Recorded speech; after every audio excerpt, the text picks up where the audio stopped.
There you are, my beautiful people. Oh my goodness, do we have a banger for you on the latest installment of the most disturbing videos on the internet today. For context, don't believe anything you hear or see on this video is strictly for entertainment purposes only. Do your own research on everything. It's not factual. Don't forget to hype your boy up and hit that like and subscribe button. That being said, let's dive in. Look, I think I'm in the Matrix, look.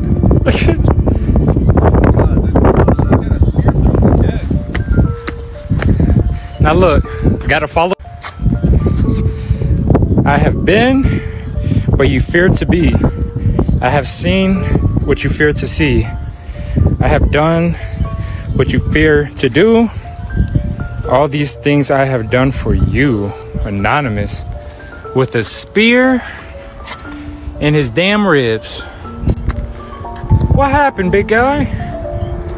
What happened? Look, I think I'm in the Matrix, look. Well, we're definitely in the Matrix, but what could this lion be symbolizing? Is it the Lion of Judah? I know they talk about a roaring lion that's around you at all times, but man, this is a riddle.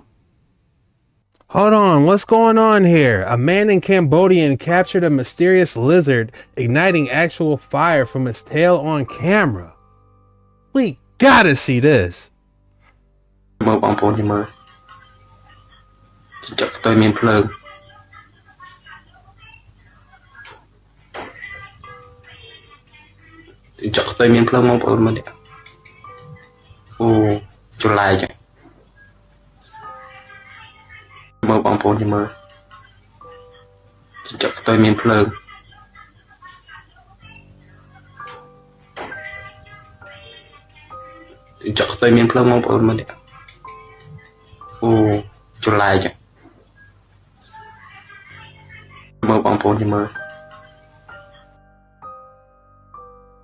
How fascinating is this? We all heard of fireflies and lightning bugs, but an actual lizard doing this? And look at the other lizard. It's like almost like a communication or mating ritual. I'm not sure. Did you guys know about lizards that are like fireflies?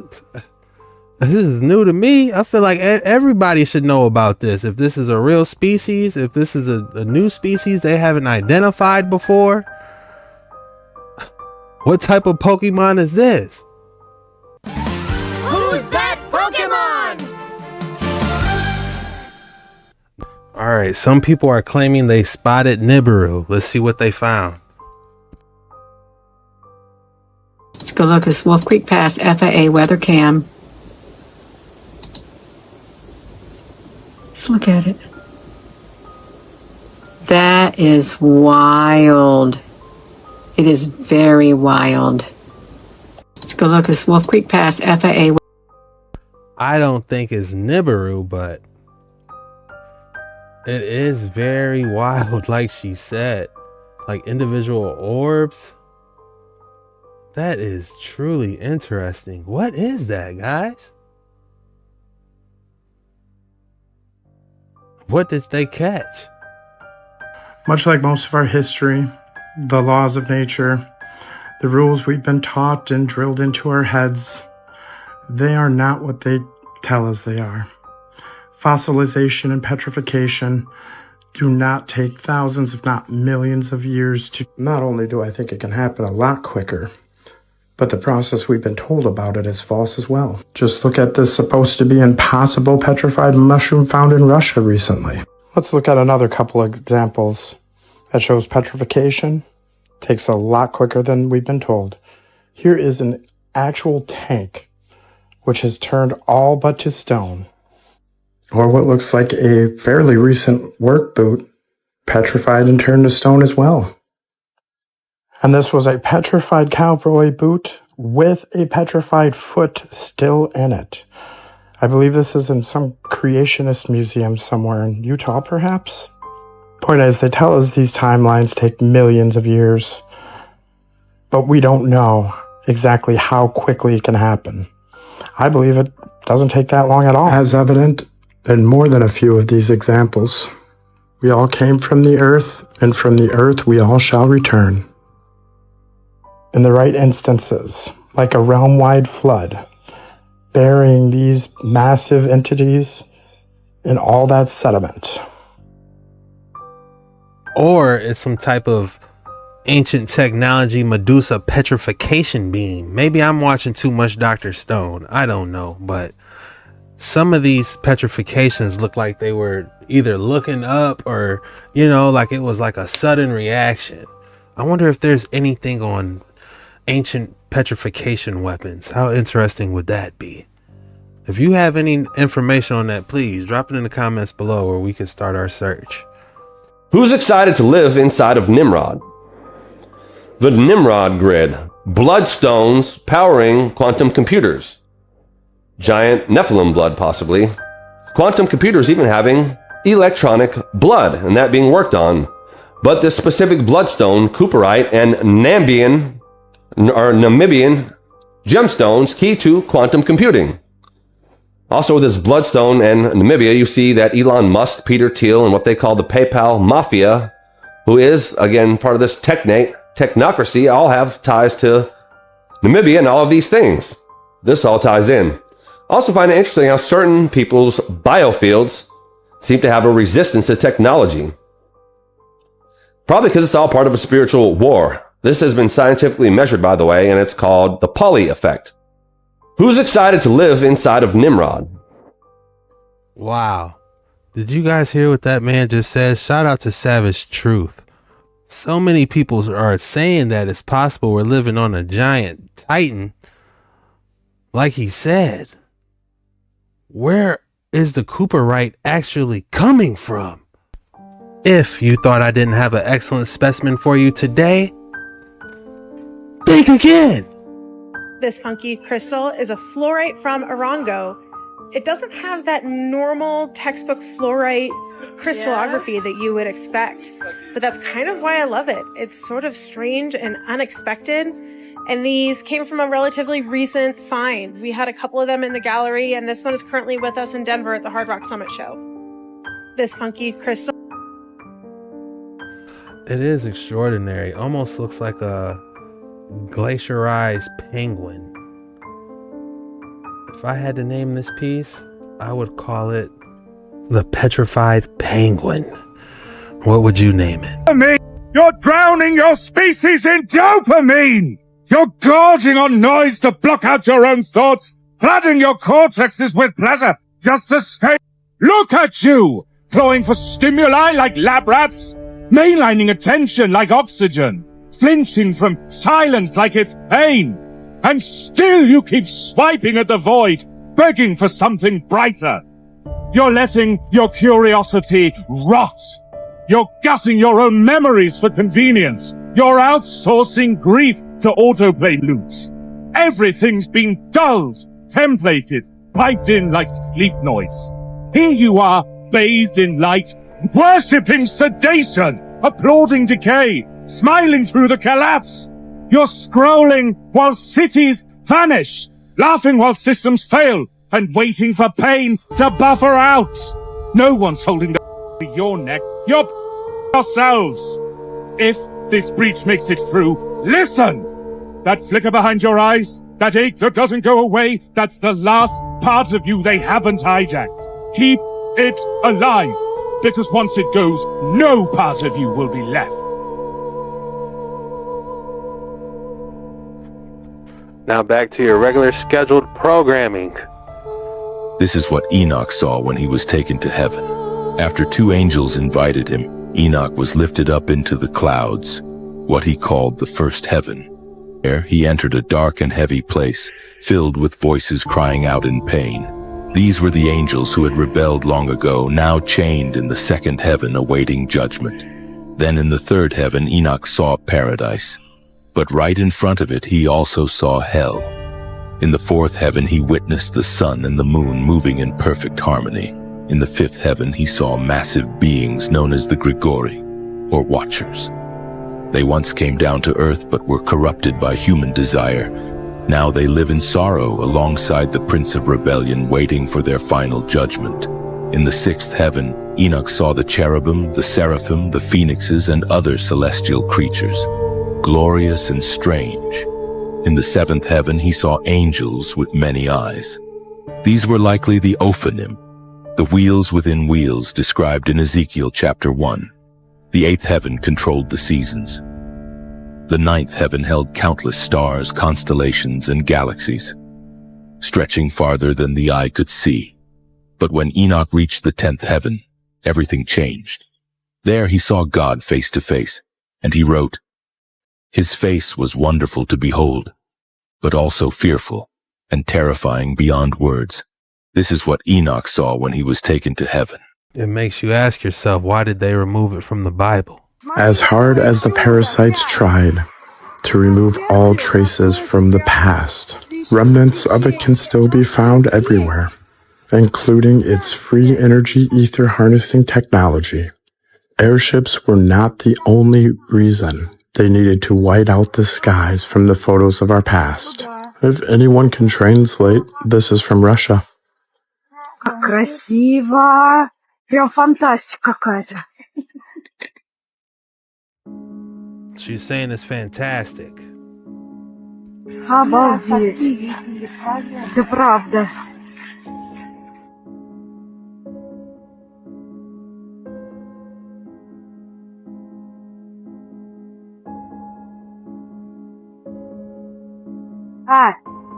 Прям стоит, а там вот эти облака, Да. а это прям вот так стоит. Видишь, столб какой-то стоит прям? Да? Да. Облака мимо пролетают. Это смотри, правда. Охренеть. Господи, вот это да. Ничего себе. Чудо какое, да? Говори. Hold on, I really wonder what she's saying. Let me get my translator real quick. Guys, I never tried this before, but it's a first time for everything. Interpret. English. No. Russian. I'm downloading it like the Matrix.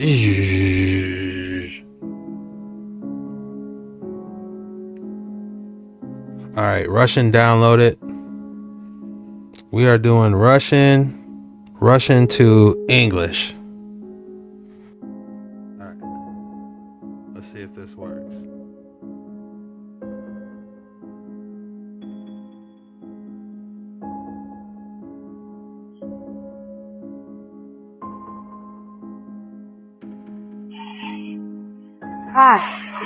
Прям стоит, а там вот эти облака, Да. а это прям вот так стоит. Видишь, столб какой-то стоит прям? Да? Да. Облака мимо пролетают. Это смотри, правда. Охренеть. Господи, вот это да. Ничего себе.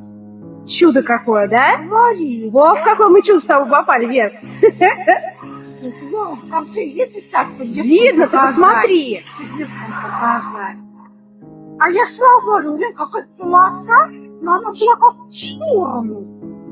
А сюда подошли. Alright guys, this is what was translated. Yeah, I'm not too sure what they were saying, but I guess if you could read that, that's what they were saying. Interesting. Now, King Solomon was a straight-up genius. Rumor has it that he was actually so smart that even kings, governments, and literally the occult still use his knowledge to this very day. Of course, the question is, what did he even teach? Well, according to Solomon, the very beginning of wisdom itself is this thing called the fear of the Lord. This is never meant actually being scared of God, but rather having this deep respect and holy reverence for the creator of the universe. We've all heard pride comes before a great fall, but the real question is, why is this even true? This will only make sense with the very first key of wisdom. You absolutely must first fear the Lord. So sit down and be humble. Solomon also warns about receiving advice from a specific group of people. He calls them sinners, but there's a lot more to this. See, a sinner can be rich and powerful, even a solution to all your problems, but their minds are separated from God. blind to the reality of this world. And if the blind lead the blind, then they will both fall into a ditch. And so, wisdom, according to Solomon, is like a woman. She calls out your name, waiting for your response. Only if you ignore her, eventually, she will leave, mocking your downfall, laughing at what you've missed out on. Only a fool builds their house without a solid foundation. So in this way, the beginning of wisdom is the fear of the Lord. I don't know where I heard it, but someone was saying that Solomon was even able to control demons with a ring. I don't know if it was a ring or how he was able to control them, but how crazy is that? I think someone said it went as far as he was even building temples for them. He had demons building temples. Drop your thoughts in the comments below. Once you decide it's yours, you already got it. Your brain processes the future as if it has already happened. In other words, once you decide that something is yours, fully, completely, without doubt, the universe starts bending time and space to match that decision. Science calls it neuroplasticity. Mystics call it manifestation. I call it, it's already yours. Stop acting surprised. And yet so many people still don't get it. They're out here begging, forcing, and hustling in circles, when all they had to do was step into what was already there. Number one, you won because you didn't beg. You became. Most people spend their lives begging the universe for what they want, pleading, hoping, waiting. But the moment everything changed for you was when you stopped asking and started becoming. That was the shift. That was the moment you won. Not when the results showed up, but when you decided, deep down, that there was no other option but to step into your power. This is where people get it wrong. They think success comes from wanting something badly enough. But desire alone is useless if you're still operating from a place of lack. The ones who truly win don't chase, they embody. They don't sit around wondering, when will it happen, because to them, it already has. Their actions, thoughts, and energy all move in alignment with the certainty that it's done. And that's exactly what happened to you. At some point, you stopped hoping and started carrying yourself like someone who already had it. Without realizing it, you shifted your energy, and the universe had no choice but to respond. It's not magic, it's physics. The world is wired to reflect back what you truly believe about yourself. The moment you became the thing you once wished for, the world reorganized itself around you. That's why people started treating you differently. That's why things started falling into place without force. You were no longer sending out signals of desperation. You were sending out signals of ownership. And when you walk like you already have it, the world hands it to you. The crazy part? Most people will never figure this out. They'll keep begging for what they should be embodying. But not you. You did the inner shift. You stopped being the person who wanted and became the person who is. And that's why you won. That's why it's already yours. The world just needed time to catch up to what you already knew. Number 2, reality was rewritten the moment you shifted perception. The biggest lie people believe is that change takes time. It doesn't. The second your perception shifted, everything realigned, even if your 5 senses hadn't caught up yet. This is where most people get stuck. They think reality is something that happens to them, something outside of their control. But the truth is, reality isn't fixed. It bends, reshapes, and reconstructs itself the moment you decide to see it differently. When you stopped seeing yourself as someone trying and started seeing yourself as someone who has already arrived, everything silently clicked into place. The world didn't change. You did. And because you did, the world had no choice but to follow. People don't realize that the mind doesn't work in past, present, and future. It works in now. The second you knew deep down that you already won, it became true. The delay you experience, that's just physical reality catching up. This is why certain people keep experiencing the same struggles over and over. They never actually shift internally. They keep waiting for proof before they believe, not realizing that belief is the very thing that generates proof. They stay trapped in cycles of doubt and frustration because they refuse to accept that the external world is just a mirror of their internal state.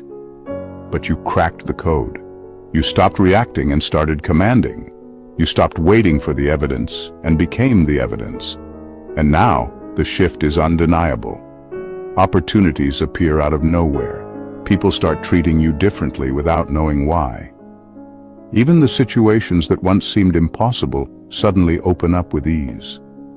Nothing outside of you actually changed. Only your perception did. But because perception is the foundation of reality, that single shift was enough to rewrite everything. You won the moment you saw yourself differently, the moment you knew it was already done. The rest is just the universe catching up. Number 3. People will act strangely because they feel the shift, even if they don't understand it. People around you can feel the shift, even if they don't understand it. It's not something you said or did, it's something deeper. Your energy changed, and now, without even trying, you're triggering reactions in others that seem completely out of nowhere.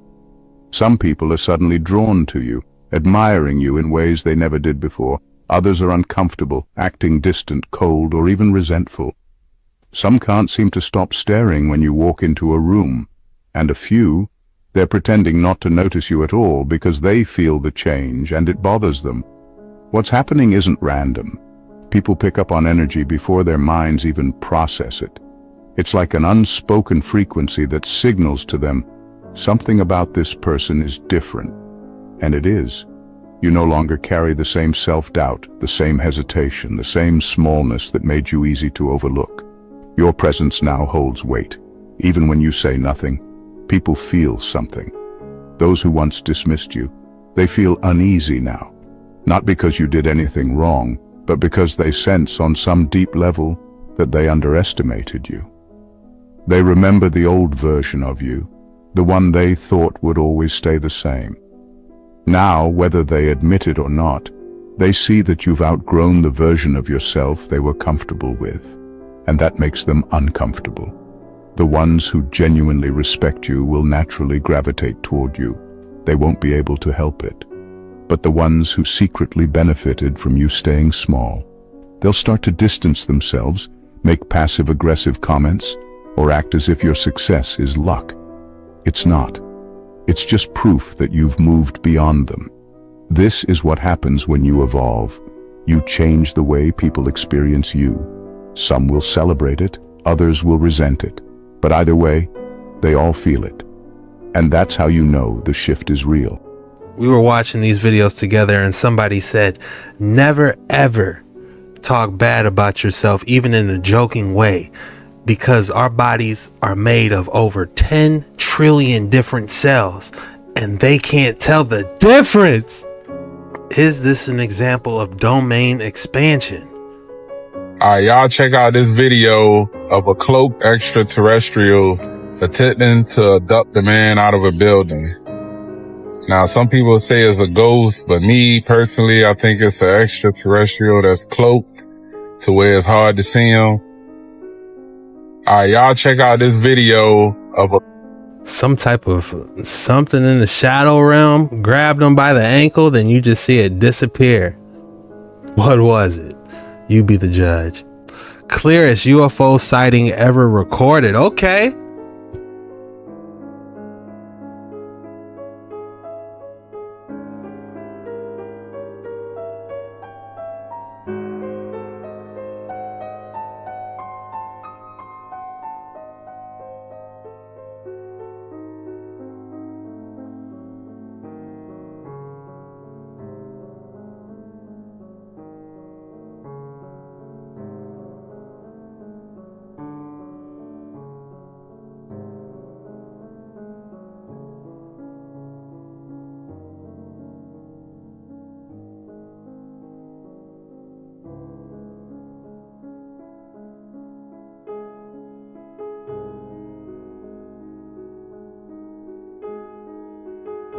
Interesting. This was in Mexico.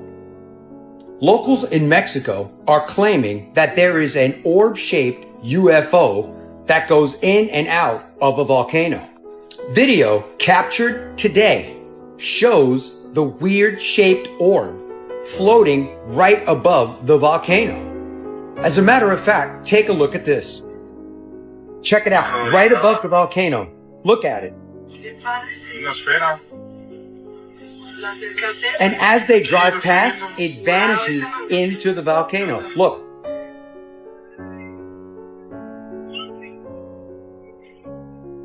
Locals have claimed that this has been going on for years. Locals also claim that there is an alleged alien base inside the volcano, and that's what causes all of the eruptions.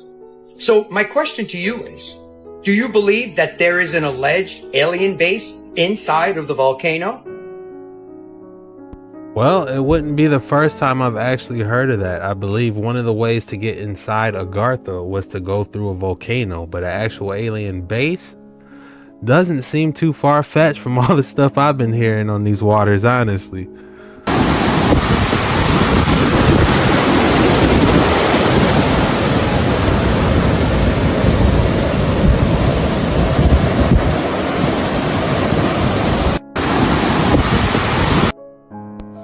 How relaxing is that? I haven't been to the beach in so long. I know we're supposed to be looking at the UFO floating in the back. Yeah, it looks authentic, but man, how nice would it be just to put your feet up in the sand, just kick back, get you a mimosa or something, and just, maybe your boy just been on underwater for too long. It might be time for me to go on shore for a little bit. Pay attention, check this out.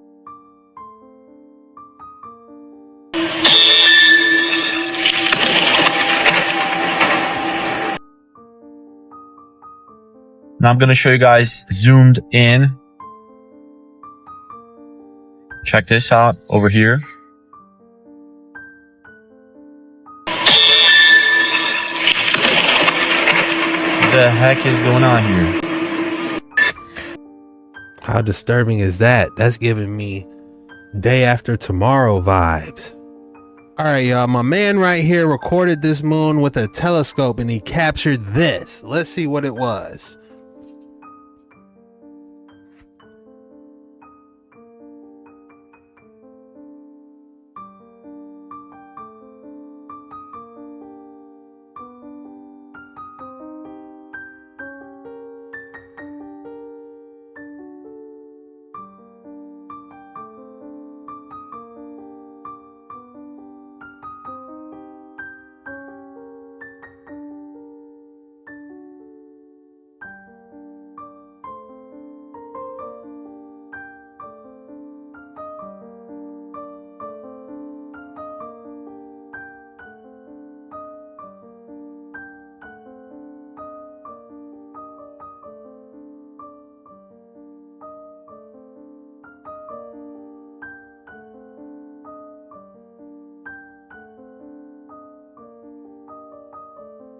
You gotta be kidding me. What is with this red light?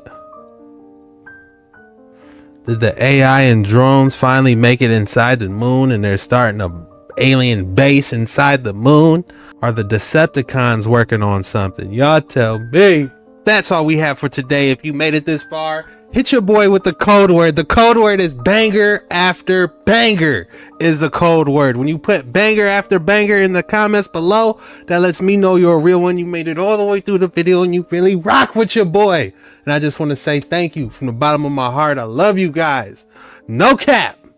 With that being said, make sure you hit that like and subscribe button on your way out. And this was the most disturbing videos on the internet today. See you soon.